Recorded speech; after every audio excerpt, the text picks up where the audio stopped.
ಇವತ್ತಿನ ವಿಡಿಯೋದಲ್ಲಿ ಕಾಯಿ ಹೋಳಿಗೆ ಅಥವಾ ಕಾಯಿ ಒಬ್ಬಟ್ಟು ರೆಸಿಪಿ ಯಾವ ರೀತಿ ಮಾಡೋದು ಅಂತ ನೋಡ್ಕೊಂಬರೋಣ.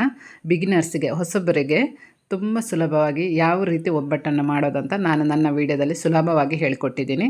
ಹಾಗೆಯೇ ತುಂಬ ಸ್ಮೂತಾಗಿ ಬರಬೇಕಾದ್ರೆ ಏನೆಲ್ಲ ಐಟಮ್ಸ್ ಹಾಕಬೇಕು ಅಂತಲೂ ನಾನಿಲ್ಲಿ ನಿಮಗೆ ಹೇಳಿಕೊಡ್ತೀನಿ. ಬನ್ನಿ ಹಾಗಾದರೆ ಯಾವ ರೀತಿ ಕಾಯಿ ಒಬ್ಬಟ್ಟು ಮಾಡೋದಂತ ನೋಡ್ಕೊಂಬರೋಣ. ಇಲ್ಲಿ ನೋಡಿ, ಅರ್ಧ ಕಪ್ಪಷ್ಟು ಚಿರೋಟಿ ರವೆ ತಗೊಂಡಿದ್ದೀನಿ. ಇದನ್ನು ನಾವು ಸ್ವಲ್ಪ ನೀರು ಹಾಕಿ 10 ನಿಮಿಷ ನೆನೆಸಿಡಬೇಕು. ಈ ಥರ ನೆನೆಸಿಟ್ರೆ ನಿಮಗೆ ಒಬ್ಬಟ್ಟು ತುಂಬ ಸ್ಮೂತಾಗಿ ಬರುತ್ತೆ. ಹಾಗಾಗಿ ಈ ಥರ ನೆನೆಸಿಡಬೇಕು. ಇದರ ಬದಲಿಗೆ ನೀವು ಫುಲ್ ಮೈದಾ ಹಾಕಿನೂ ಮಾಡ್ಬೋದು. ನಾನಿಲ್ಲಿ 1 ಕಪ್ಪಷ್ಟು ಮೈದಾ, ಅರ್ಧ ಕಪ್ಪಷ್ಟು ಚಿರೋಟಿ ರವೆ ಹಾಕಿ ಮಾಡ್ತಾಯಿದ್ದೀನಿ. ಇಲ್ಲಿ ನೋಡಿ, ಈಗ ನೀರು ಹಾಕಿ 10 ನಿಮಿಷದ ನಂತರ ಈ ಥರ ಚೆನ್ನಾಗಿ ನೀರನ್ನೆಲ್ಲ ಹೀರ್ಕೊಂಡಿದೆ ರವೆ. ಈ ಹೊತ್ತಲ್ಲಿ ನಾವು ಮೈದಾನ ಹಾಕ್ಕೋಬೇಕು. ಇಲ್ಲಿ ನಾನು 1 ಕಪ್ಪಷ್ಟು ಮೈದಾ ಹಾಕ್ಕೊಂಡಿದ್ದೀನಿ.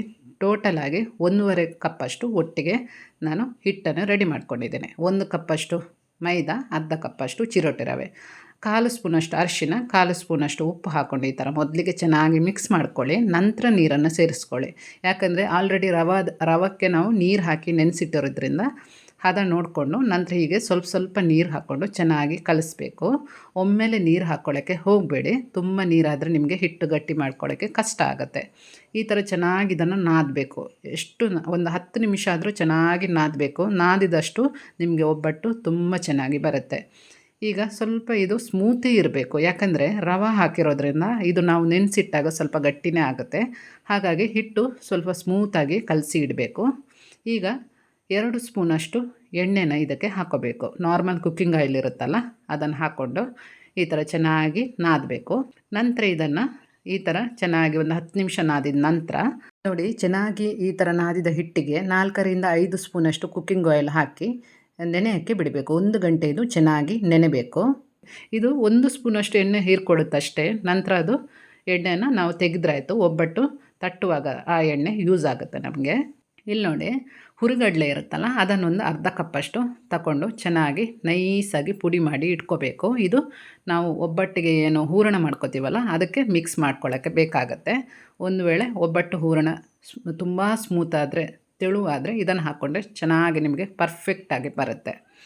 ಈ ಕಡೆಯಿಂದ ನೋಡಿ, 2 ದೊಡ್ಡ ಸೈಜಿನ ತೆಂಗಿನಕಾಯನ್ನು ನಾನು ತಗೊಂಡಿದ್ದೀನಿ. ಕಾಯಿ ತುರಿಯನ್ನು ತಗೊಂಡು ಈ ಥರ ಇಟ್ಕೊಂಡಿದ್ದೇನೆ. ಇದನ್ನೀಗ ನಾವು ರುಬ್ಬಬೇಕು. ನಿಮಗೆ ಅಳತೆ ನಾನು ಇದನ್ನು ಮಿಕ್ಸಿಲಿ ಹಾಕಿ ರುಬ್ಬಿದ ನಂತರ ಅಳತೆ ಎಷ್ಟು ಬೇಕು ಅಂತ ಕರೆಕ್ಟಾಗಿ ಹೇಳ್ತೀನಿ. ಈಗ ನಿಮ್ಗೆ ಅದು ಕರೆಕ್ಟಾಗಿ ಅಳತೆ ಬರಲ್ಲ. ಇಷ್ಟು ತರಿತರಿಯಾಗಿ ರುಬ್ಬಿದರೆ ಸಾಕು. ನೋಡಿ, ಮಿಕ್ಸಿಲಿ ಕಾಯಿ ತುರಿಯನ್ನು ರುಬ್ಬಿದ ನಂತರ ಅಳತೆ ಹೇಳ್ತಾ ಇದ್ದೀನಿ. 1 ಕಪ್ಪಿನ ಅಳತೆಯಲ್ಲಿ ನೋಡಿ, ಈ ಕಪ್ಪಲ್ಲಿ 2 ಕಪ್ಪಷ್ಟು ಕಾಯಿ ತುರಿಯನ್ನು ನಾನಿಲ್ಲಿ ತಗೊಂಡಿದ್ದೀನಿ. 1.5 ಕಪ್ಪಷ್ಟು ಹಿಟ್ಟು, ಅಂದರೆ 1 ಕಪ್ ಮೈದಾ, ಅರ್ಧ ಕಪ್ ರವೆ, ಹಾಗೆಯೇ 2 ಕಪ್ಪಷ್ಟು ಕಾಯಿ ತುರಿ, ರುಬ್ಬಿದ ಕಾಯಿ ತುರಿಯನ್ನು ತಗೊಂಡಿದ್ದೀನಿ. ಈಗ ಇದಕ್ಕೆ ಸರಿಯಾದ ಅಳತೆ ಅಂದರೆ 1.5 ಕಪ್ಪಷ್ಟು ಬೆಲ್ಲನ ತಗೋಬೇಕು. ಪುಡಿ ಬೆಲ್ಲ ಆದರೆ 1.5 ಕಪ್ ಸರಿಯಾಗಿರುತ್ತೆ. ಇಲ್ಲಿ ನಾನು ಸ್ವಲ್ಪ 1/4 ಕಪ್ಪಷ್ಟು ತಗೊಂಡಿದ್ದೀನಿ ಬೆಲ್ಲ. ತುಂಬ ಜಾಸ್ತಿ ಆದರೆ ಸಿಹಿ ತುಂಬ ಜಾಸ್ತಿ ಆಗುತ್ತಲ್ವ, ಹಾಗಾಗಿ ಈಗ ಹೂರಣ ರೆಡಿ ಮಾಡ್ಕೊಳ್ಳೋಣ. ನಾವು ಮೊದಲಿಗೆ ಬೆಲ್ಲನ ಒಂದು ಬಾಣಲೆಗೆ ಹಾಕ್ಕೊಂಡು ಇದನ್ನು ಸ್ವಲ್ಪ ನಾವು ನೀರು ಹಾಕಿ ಕರಗಕ್ಕೆ ಇಡಬೇಕು. ಸ್ವಲ್ಪ ನೀರು ಹಾಕಿದ್ರೆ ಸಾಕು. ಒಂದು 3ರಿಂದ 4 ಸ್ಪೂನಷ್ಟು ನೀರು ಹಾಕ್ಕೊಳ್ಳಿ. ಜಾಸ್ತಿ ಹಾಕ್ಕೊಂಡ್ರೆ ನಿಮಗೆ ಪಾಕ ಏನು ಗಟ್ಟಿ ಆಗೋಕ್ಕೆ ಟೈಮ್ ಹಿಡಿಯುತ್ತೆ. ಪಾಕ ಬರುವ ಅವಶ್ಯಕತೆ ಇಲ್ಲ, ಆದರೆ ಸ್ವಲ್ಪ ಅದು ಹೂರಣ ಗಟ್ಟಿ ಆಗೋಕ್ಕೆ ಟೈಮ್ ಹಿಡಿಯುತ್ತೆ. ಅದಕ್ಕೋಸ್ಕರ ನೋಡಿ, ಈ ಥರ ಸ್ವಲ್ಪ ಕೈಗೆ ಅಂಟು ಬರುವಷ್ಟು ಅದು ಪಾಕ ಆದರೆ ಸಾಕಾಗುತ್ತೆ. ಇನ್ನೇನು ನಿಮಗೆ ಕೈಗೆ ಅಂಟುತ್ತಂತ ಇರುತ್ತಲ್ಲ, ಆ ಥರ ಗಮ್ ಥರ ಅಂಟಕ್ಕೆ ಶುರುವಾದಾಗ ನಾವು ತುರಿದಿರುವಂತಹ ಏನು ರುಬ್ಬಿ ಇಟ್ಟಿದ್ದೀವಲ್ವ 2 ಕಪ್ಪಷ್ಟು ಕಾಯಿ ತುರಿ, ಅದನ್ನು ಇದಕ್ಕೆ ಹಾಕ್ಕೋಬೇಕು. ಜೊತೆಗೇ ಸ್ವಲ್ಪ ಏಲಕ್ಕಿ ಪುಡಿಯನ್ನು ಸೇರಿಸ್ಕೊಳ್ಳಿ. ಚೆನ್ನಾಗಿರುತ್ತೆ. ಒಂದು 3 ಏಲಕ್ಕಿಯನ್ನು ಚೆನ್ನಾಗಿ ಗುದ್ದಿ ಪುಡಿ ಮಾಡ್ಕೊಂಡು ಇದಕ್ಕೆ ಹಾಕ್ಕೊಳ್ಳಿ. ಇದನ್ನು ಮೀಡಿಯಮ್ ಫ್ಲೇಮ್ ಇಟ್ಟು ಈ ಥರ ಚೆನ್ನಾಗಿ ಮಿಕ್ಸ್ ಮಾಡಬೇಕು.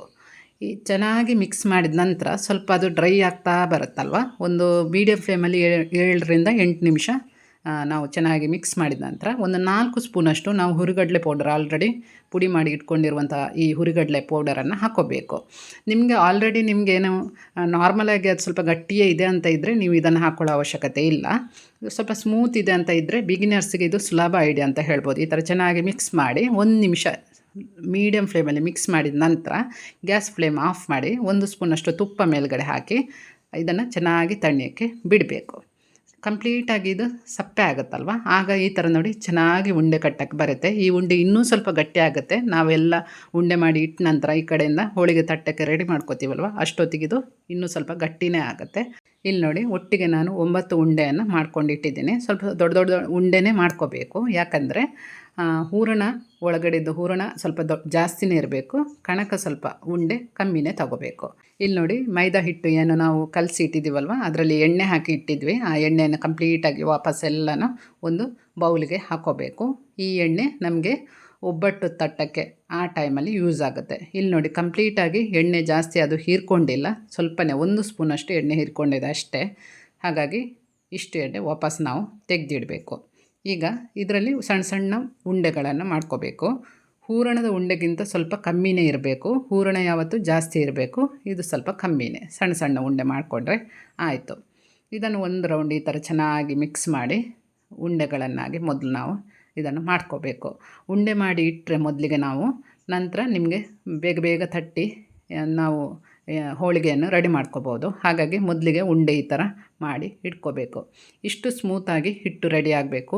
ತುಂಬ ಗಟ್ಟಿಯಾದ್ರೂ ನಿಮಗೆ ಅದು ತುಂಬ ಗಟ್ಟಿಯಾಗುತ್ತೆ, ಹೋಳಿಗೆ ಚೆನ್ನಾಗಿ ಬರಲ್ಲ. ಹಾಗಾಗಿ ಈಗ ನೋಡಿ ಇಲ್ಲಿನೂ ಹಾಗೆ 9 ಉಂಡೆಯನ್ನು ನಾನಿಲ್ಲಿ ರೆಡಿ ಮಾಡಿ ಇಟ್ಕೊಂಡಿದ್ದೇನೆ. ಒಟ್ಟಿಗೆ 1.5 ಕಪ್ ಹಿಟ್ಟಲ್ಲಿ ಇಷ್ಟು ಉಂಡೆಗಳನ್ನು ಮಾಡ್ಕೊಂಡಿದ್ದೀನಿ.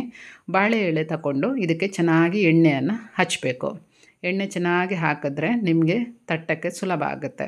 ಮೊದಲಿಗೆ ಒಂದು ಉಂಡೆಯನ್ನು ತಗೊಂಡು ಈ ಥರ ನಿಧಾನವಾಗಿ ತಟ್ತಾ ಬರಬೇಕು. ಮಧ್ಯಭಾಗ ಜಾಸ್ತಿ ತಟ್ಟಕ್ಕೆ ಹೋಗಬೇಡಿ, ತೆಳು ಮಾಡ್ಕೋಬಾರ್ದು. ಸುತ್ತ ಭಾಗನ ಈ ಥರ ತೆಳು ಮಾಡ್ಕೊಳ್ಳಿ. ಮಧ್ಯದಲ್ಲಿ ಸ್ವಲ್ಪ ಹಿಟ್ಟು ದಪ್ಪನೇ ಇರಬೇಕು. ಈಗ ಈ ಹೊತ್ತಲ್ಲಿ ನಾವು ಹೂರಣನ ಇಟ್ಕೋಬೇಕು. ಈ ಥರ ಉಂಡೆ ಮಾಡಿ ತಗೊಂಡಿದ್ದೀವಿ ನೋಡಿ, ಎಷ್ಟು ಗಟ್ಟಿಯಾಗಿದೆ ನೋಡಿ. ಇದನ್ನು ಈ ಥರ ಇಟ್ಕೋಬೇಕು. ಇದು ಒಂದೇ ಹದದಲ್ಲಿ ಇರಬೇಕು. ಹೂರಣ ಮತ್ತು ಕಣಕ, ಮೈದಾ ಹಿಟ್ಟು ಮತ್ತು ಒಳಗಡೆ ಫಿಲ್ಲಿಂಗ್ ಮಾಡುವ ಕಣಕ ಇದೆಯಲ್ಲ ಸ್ವೀಟು, ಅದು ಎರಡು ಒಂದೇ ಥರ ಸ್ಮೂತ್ ಇರಬೇಕು. ಆಗ ನಿಮಗೆ ಹೋಳಿಗೆ ಚೆನ್ನಾಗಿ ಬರುತ್ತೆ.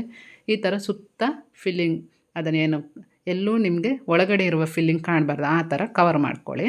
ಮೊದಲಿಗೆ ಸ್ವಲ್ಪ ಕಷ್ಟ ಆಗ್ಬೋದು, ಅದರ ನಂತರ 1-2 ಹೋಳಿಗೆ ಮಾಡಿದ ನಂತರ ನಿಮಗೆ ಗೊತ್ತಾಗುತ್ತೆ, ಸುಲಭ ಆಗುತ್ತೆ ಮಾಡೋಕ್ಕೆ. ನೋಡಿ ಈ ಥರ ಸುತ್ತ ಕವರ್ ಮಾಡಿದರೆ ಆಯಿತು. ಇಲ್ಲಾಂದರೆ ಎಕ್ಸ್ಟ್ರಾ ಮೇಲ್ಗಡೆ ಬೇಕಾದರೆ ಸ್ವಲ್ಪ ಹಿಟ್ಟು ಇದ್ದರೆ ಅದನ್ನು ತೆಗೆದು ಬೇಕಾದರೆ ನೀವು ಇಡ್ಬೋದು. ಈಗ ಆ ಎಲೆಗೆ ಸ್ವಲ್ಪ ಎಣ್ಣೆಯನ್ನು ಹಚ್ಚಿ ಈ ಥರ ಮಗುಚಿ ಹಾಕಿ, ನಾವು ಯಾವ ಫಿಲ್ಲಿಂಗ್ ಫುಲ್ ಮೇಲ್ಗಡೆ ಕವರ್ ಮಾಡಿದ್ವಲ್ಲ ಅದನ್ನು ತಿರುಗಿಸಿ ಹಾಕಿ ಈ ಥರ ತಟ್ಟಬೇಕು. ಈ ಥರ ತಟ್ತಾ ಬರಬೇಕು. ನೀವು ಮಧ್ಯದಲ್ಲಿ ಸ್ವಲ್ಪ ತಟ್ಟಿ ನಂತರ ಸುತ್ತ ಹೋಗಬೇಕು. ಆಗ ನಿಮಗೆ ಒಳಗಡೆ ಇರುವ ಫಿಲ್ಲಿಂಗ್ ಏನು ಹೂರಣ ಇದೆಯಲ್ಲ ಎಲ್ಲ ಕಡೆ ಹೋಗುತ್ತೆ. ಸೈಡಲ್ಲಿ ನಿಮಗೆ ಸ್ವಲ್ಪ ಹಿಟ್ಟು ಏನು ಮೈದಾ ಹಿಟ್ಟು ಕಾಣ್ತಾ ಇದ್ದಾರೆ, ಅದನ್ನು ಸ್ವಲ್ಪ ಮೇಲಕ್ಕೆ ಈ ಥರ ತಟ್ಟಿ ಮತ್ತೆ ಪುನಃ ತಟ್ತಾ ಹೋಗಬೇಕು. ಆಗ ಎಲ್ಲ ಕಡೆನೂ ಹೂರಣ ಚೆನ್ನಾಗಿ ಸ್ಪ್ರೆಡ್ ಆಗುತ್ತೆ. ತುಂಬ ಪ್ರೆಸ್ ಮಾಡಿ ತಟ್ಟಕ್ಕೆ ಹೋಗಬೇಡಿ, ಲೈಟಾಗಿ ಈ ಥರ ತಟ್ಟಬೇಕು. ತಟ್ಟಕ್ಕೆ ಸುಲಭ ಇರುತ್ತೆ, ಯಾಕಂದರೆ ಮೈದಾ ಹಿಟ್ಟು ತುಂಬ ಸ್ಮೂತಾಗಿ ನಾವು ಕಲಸಿರೋದ್ರಿಂದ ಮತ್ತು ಎಣ್ಣೆಯಲ್ಲಿ ಹಾಕಿ ತಟ್ಟೋದಲ್ವ, ಹಾಗಾಗಿ ನಿಮಗೆ ಜಾಸ್ತಿ ಏನು ಇದು ಕಷ್ಟ ಆಗಲ್ಲ. ಈ ಥರ ಎಲ್ಲ ಕಡೆನೂ ಸ್ಪ್ರೆಡ್ ಆಗಬೇಕು ನೋಡಿ. ಹೂರಣ ಮತ್ತು ಹಿಟ್ಟು ಎರಡು ಎಲ್ಲ ಕಡೆನೂ ಸ್ಪ್ರೆಡ್ ಆಗಿದೆ ಚೆನ್ನಾಗಿ. ಇನ್ನೊಂದು ನಿಮಗೆ ಪ್ಲಾಸ್ಟಿಕ್ ಕವರಲ್ಲಿ ಯಾವ ರೀತಿ ತಟ್ಟೋದಂತ ಸುಲಭವಾಗಿ ಹೇಳಿಕೊಡ್ತೀನಿ. ಇದನ್ನು ತುಂಬ ಸುಲಭ. ಈ ಥರ ಹೂರಣ ಇಟ್ಟು ನೀವು ಕವರ್ ಮಾಡೋದು ನೋಡಿ, ಈ ಥರ ಕವರ್ ಮಾಡಬೇಕು. ಆ ಕಡೆಯಿಂದನೂ ಈ ಕಡೆಯಿಂದನೂ ಮೇಲ್ಗಡೆ ಹಿಟ್ಟನ್ನು ಹಾಕಿದರೆ ಆಯಿತು. ಇಲ್ಲಾಂದರೆ ಸುತ್ತ ಹಿಟ್ಟನ್ನು ಎಳ್ಕೊಂಡು ಬಂದು ಈ ಥರ ಮೇಲಿಗೆ ಇಟ್ಟರು ಆಯಿತು. ಈ ಎಕ್ಸ್ಟ್ರಾ ಭಾಗನ ಬೇಕಾದರೆ ತೆಗ್ದು ನೀವು ಇಡ್ಬೋದು. ನಾನು ಅದಕ್ಕೆ ನಲ್ಲೇ ಪ್ರೆಸ್ ಮಾಡಿ ಇದನ್ನು ನೋಡಿ ಈ ಥರ ಇಡಬೇಕು. ನಾವು ಆ ಎಕ್ಸ್ಟ್ರಾ ಭಾಗ ಏನದು ಅದು ಕೆಳಗಡೆಗೆ ಬರಬೇಕು. ಸ್ವಲ್ಪ ಎಣ್ಣೆ ಹಾಕಿ ಈ ಥರ ತಟ್ಟಬೇಕು ನೋಡಿ. ಸ್ವಲ್ಪ ತಟ್ಟಿದ ನಂತರ ಇದರ ಮೇಲೆ ಇನ್ನೊಂದು ಪ್ಲಾಸ್ಟಿಕ್ ಕವರ್ ಇಟ್ಟು ಈ ಥರ ಎಳ್ಕೊಂಡು ಹೋಗಬೇಕು. ತುಂಬ ಸುಲಭ ಇದು, ಈ ಥರ ಮಾಡೋದು. ಎಲ್ಲ ಕಡೆ ಈವನಾಗಿ ಸ್ಪ್ರೆಡ್ ಆಗುತ್ತೆ ಮತ್ತು ತುಂಬ ಎಷ್ಟು ತೆಳು ಬೇಕೋ ಅಷ್ಟು ತೆಳು ಈ ಥರ ತಟ್ಕೋಬೋದು. ಆದರೆ ನಾನಿವತ್ತು ಬಾಳೆ ಎಲೆಯಲ್ಲಿ ನಾನು ಹೋಳಿಗೆಯನ್ನು ಮಾಡ್ಕೊಂಡಿದ್ದೀನಿ. ಇನ್ನೊಮ್ಮೆ ನಿಮಗೆ ಬೇಕಾದರೆ ಕಂಪ್ಲೀಟಾಗಿ ಈ ಥರ ಪ್ಲಾಸ್ಟಿಕ್ ಕವರಲ್ಲಿ ಹೇಗೆ ಮಾಡೋದಂತ ನೆಕ್ಸ್ಟ್ ವೀಡಿಯೋದಲ್ಲಿ ತೋರಿಸ್ತೇನೆ. ತುಂಬ ಸುಲಭ, ಎಲ್ಲ ಕಡೆ ಒಂದೇ ಥರ ಸ್ಪ್ರೆಡ್ ಆಗುತ್ತೆ ನೋಡಿ. ಇದೀಗ ಸ್ವಲ್ಪ ರೌಂಡ್ ಶೇಪ್ ಬರಬೇಕಲ್ವ, ಬಂದಿಲ್ಲ ಅಂದರೆ ಈ ಥರ ಸ್ವಲ್ಪ ತಟ್ಕೊಂಡು ಶೇಪ್ ಸರಿ ಮಾಡಿಕೊಂಡ್ರೆ ಆಯಿತು. ಎಲ್ಲೂ ಕಣಕ ಏನು ಉಳಿದಿಲ್ಲ ನೋಡಿ, ಎಲ್ಲ ಕಡೆನೂ ಹೂರಣ ಚೆನ್ನಾಗಿ ಸ್ಪ್ರೆಡ್ ಆಗಿದೆ ನೋಡಿ. ನೆಕ್ಸ್ಟು ಇನ್ನೊಂದು ನೋಡಿ, ಕೈಯಲ್ಲಿ ಪ್ಲಾಸ್ಟಿಕ್ ಕವರಲ್ಲಿ ಇಟ್ಟು ಹೇಗೆ ತಟ್ಟೋದಂತ ಹೇಳ್ತಾ ಇದ್ದೀನಿ. ಪ್ಲಾಸ್ಟಿಕ್ ಕವರಿಗೆ ಸ್ವಲ್ಪ ಎಣ್ಣೆ ಹಾಕ್ಕೊಂಡು ಈ ಥರ ಸುತ್ತ ತಟ್ಕೊಂಡು ಬರ್ಬೋದು. ಇದು ಕೂಡ ತುಂಬ ಸುಲಭ, ಎಲ್ಲ ಕಡೆ ಸ್ಪ್ರೆಡ್ ಆಗುತ್ತೆ ನೋಡಿ. ಲೈಟಾಗಿ ಪ್ರೆಸ್ ಮಾಡ್ಕೊಂಡು ಹೋದರೆ ಆಯಿತು, ತುಂಬ ಸುಲಭ ನೋಡಿ. ಎಲ್ಲೂ ಕಣಕ ಮಾತ್ರ ಉಳಿದಿಲ್ಲ ನೋಡಿ. ಹೂರಣನು ಒಳಗಡೆ ಏನು ಫಿಲ್ಲಿಂಗ್ ಹಾಕಿದ್ದೀವಲ್ವ ಅದು ಕೂಡ ಎಲ್ಲ ಕಡೆ ಸ್ಪ್ರೆಡ್ ಆಗಿದೆ ನೋಡಿ. ಎಷ್ಟು ತೆಳು ಬೇಕೋ ಅಷ್ಟು ತೆಳುನು ನಾವು ತಟ್ಕೋಬೋದು. ಈಗ ಇದನ್ನು ಯಾವ ರೀತಿ ಹೋಳಿಗೆಯನ್ನು ತವಾದಲ್ಲಿ ಕಾಯಿಸೋದಂತ ಹೇಳ್ತಾ ಇದ್ದೀನಿ. ಮೊದಲಿಗೆ ತವ ಚೆನ್ನಾಗಿ ಬಿಸಿ ಮಾಡಿಕೊಂಡು ಮೀಡಿಯಮ್ ಫ್ಲೇಮಲ್ಲಿ ಇಡಬೇಕು. ನಂತರ ಒಂದು ರೌಂಡ್ ಈ ಥರ ಹಾಕಿದ ನಂತರ ತಿರುಗಿಸಿ ಹಾಕಬೇಕು. ಈಗ ಈ ಹೊತ್ತಲ್ಲಿ ತುಪ್ಪನ ಹಾಕ್ಕೋಬೇಕು. ತುಪ್ಪ ಮೊದಲಿಗೆ ಬೇಕಾದ್ರೆ ಹಾಕ್ಕೋಬೋದು. ಈ ಥರ ಚೆನ್ನಾಗಿ ಎರಡೂ ಕಡೆನೂ ಬೇಯಿಸ್ಕೋಬೇಕು. ಇದೇನು ಜಾಸ್ತಿ ಹೊತ್ತು ಹಿಡಿಯಲ್ಲ. ನಮಗೆ ಮೈದಾ ಏನು ಕಣಕ ಇದೆ ಅದು ಸ್ವಲ್ಪ ಚೆನ್ನಾಗಿ ಫ್ರೈ ಆದರೆ ಸಾಕಾಗುತ್ತೆ. ಮೀಡಿಯಮ್ ಫ್ಲೇಮ್ ಇಟ್ಟು ಈ ಥರ ಫ್ರೈ ಮಾಡ್ಕೊಳ್ಳಿ. ತವದಲ್ಲಿ ಮಾಡೋದ್ರಿಂದ ಹೈ ಫ್ಲೇಮ್ ಇಟ್ಟರೆ ಅದು ಸೀದೋಗುತ್ತೆ. ಹಾಗಾಗಿ ಮೀಡಿಯಮ್ ಫ್ಲೇಮಲ್ಲೇ ಈ ಥರ ಫ್ರೈ ಮಾಡ್ಕೊಳ್ಳಿ. ಎಷ್ಟು ಚೆನ್ನಾಗಿ ಎಷ್ಟು ಸ್ಮೂತಾಗಿ ಬಂದಿದೆ ನೋಡಿ ಇನ್ನೊಮ್ಮೆ ತೋರಿಸ್ತಾ ಇದ್ದೀನಿ. ಈ ಥರ ಚೆನ್ನಾಗಿ ನಾವು ಸ್ವಲ್ಪ ತುಪ್ಪ ಹಾಕ್ಕೊಂಡು ನೋಡಿ ಅದು ಸುತ್ತ ಉಬ್ಬಿ ಬರುತ್ತೆ ಅಲ್ವಾ, ಆಗ ಈ ಥರ ತಿರುಗಿ ಹಾಕಿಸ್ಕೊಂಡ್ರೆ ಆಯಿತು. ಸ್ವಲ್ಪ ಫಿಲ್ಲಿಂಗ್ ಏನಾದರೂ ಒಳಗಡೆ ಬಂದರೆ ಸ್ವಲ್ಪ ತುಪ್ಪ ಹಾಕ್ಕೊಂಡು ಚೆನ್ನಾಗಿ ಫ್ರೈ ಮಾಡ್ಕೊಳ್ಳಿ, ಆಗ ಅದು ಸೀದು ಹೋಗಲ್ಲ. ಈ ಥರ ಎರಡೂ ಕಡೆನೂ ಫ್ರೈ ಆದರೆ ಸೂಪರಾದ ನಿಮಗೆ ಕಾಯಿ ಹೋಳಿಗೆ ರೆಡಿ ಆಗುತ್ತೆ. ಪ್ಲಾಸ್ಟಿಕ್ ಕವರಲ್ಲಿ ಮಾಡುವಾಗ ನೋಡಿ ರೌಂಡ್ ಶೇಪ್ ಕಟ್ ಮಾಡಿಕೊಂಡ್ರೆ ಈ ಥರ ಹಾಕ್ಕೊಳ್ಳೋಕ್ಕೆ ಸ್ವಲ್ಪ ಸುಲಭ ಆಗುತ್ತೆ ನಮಗೆ. ಇದನ್ನು ಹಾಗೆ ಎಷ್ಟು ಪ್ಲಾಸ್ಟಿಕ್ ಕವರಲ್ಲಿ ಒಂದು ಸುಲಭ ಅಂದರೆ ಎಷ್ಟು ತೆಳುವಾಗಿ ಬೇಕಾದರೂ ಅದರಲ್ಲಿ ತಟ್ಬೋದು ನಾವು, ತುಂಬ ಸುಲಭ ಆಗುತ್ತೆ. ಇಲ್ಲಿ ನೋಡಿ ನಾನು ಗ್ಯಾಸ್ ಫ್ಲೇಮ್ ಸ್ವಲ್ಪ ಹೈ ಇಟ್ಟಿದ್ದರಿಂದ ಅದು ಸ್ವಲ್ಪ ಸೀದೋಯ್ತು ನೋಡಿ. ಆಗ ತುಪ್ಪ ಈ ಥರ ಹಾಕ್ಕೊಳ್ಳಿ, ಆಗ ನಿಮಗೆ ಜಾಸ್ತಿ ಅದು ಸೀದು ಹೋಗಲ್ಲ, ಚೆನ್ನಾಗಿ ಬೇಯುತ್ತೆ. ಹೋಳಿಗೆಗೆ ಯಾವತ್ತು ರವೆ ಸ್ವಲ್ಪ ನೆನೆಸಿ ಹಾಕಿದ್ರೆ ಹೋಳಿಗೆ ತುಂಬ ಸ್ಮೂತಾಗಿ ಬರುತ್ತೆ, ಹಾರ್ಡ್ ಆಗಲ್ಲ. ಹಾಗಾಗಿ ಈ ಥರ ಸುಲಭವಾಗಿ ಮಾಡ್ಕೋಬೋದು. ಅಥವಾ ಕಂಪ್ಲೀಟಾಗಿ ಮೈದಾದಲ್ಲೂ ಕೂಡ ಮಾಡ್ಕೋಬೋದು, ತುಂಬ ಅದನ್ನು ಟೇಸ್ಟಿಯಾಗಿ ಬರುತ್ತೆ. ಇದು ನೋಡಿ ಎಷ್ಟು ಸ್ಮೂತಾಗಿ ಬಂದಿದೆ ನೋಡಿ. ಮೈದಾ ಹಾಕಿ ಮತ್ತು ರವೆ ಮಿಕ್ಸ್ ಮಾಡಿ ಹಾಕಿರೋದ್ರಿಂದ ತುಂಬ ಸ್ಮೂತಾಗಿ ಬರುತ್ತೆ ನೋಡಿ. ಕಟ್ ಮಾಡುವಾಗ ರಬ್ಬರ್ ಥರ ಆಗಲ್ಲ ನೋಡಿ. ಒಳಗಡೆ ಫಿಲ್ಲಿಂಗು ಹಾಗೆ ಎಷ್ಟು ತೆಳುವಾಗಿ ಎಲ್ಲ ಕಡೆ ನೋಡಿ ಸ್ಪ್ರೆಡ್ ಆಗಿದೆ, ತುಂಬ ಟೇಸ್ಟಿಯಾಗಿ ಬಂದಿತ್ತು. 2 ಕಪ್ಪು ಕಾಯಿ ತುರಿಗೆ 1.5 ಕಪ್ಪಷ್ಟು ಬೆಲ್ಲ ಕರೆಕ್ಟಾದ ಅಳತೆ ಅಂತಲೇ ಹೇಳ್ಬೋದು ನೋಡಿ. ಈ ರೀತಿಯಾಗಿ ತೆಳುವಾಗಿ ರುಚಿಯಾಗಿ ಕಾಯಿ ಹೋಳಿಗೆಯನ್ನು ನೀವು ಮಾಡಿ ನೋಡಿ. ತುಪ್ಪದ ಜೊತೆ ಒಳ್ಳೆ ಕಾಂಬಿನೇಷನ್ ಈ ಕಾಯಿ ಹೋಳಿಗೆ. ನನ್ನ ವಿಡಿಯೋ ಇಷ್ಟ ಆದರೆ ಸಬ್ಸ್ಕ್ರೈಬ್ ಮಾಡೋದನ್ನು ಮರಿಬೇಡಿ. ಸಿಗೋಣ ಇನ್ನೊಂದು ವಿಡಿಯೋ ಜೊತೆಗೆ. ಎಲ್ರಿಗೂ ನಮಸ್ಕಾರ.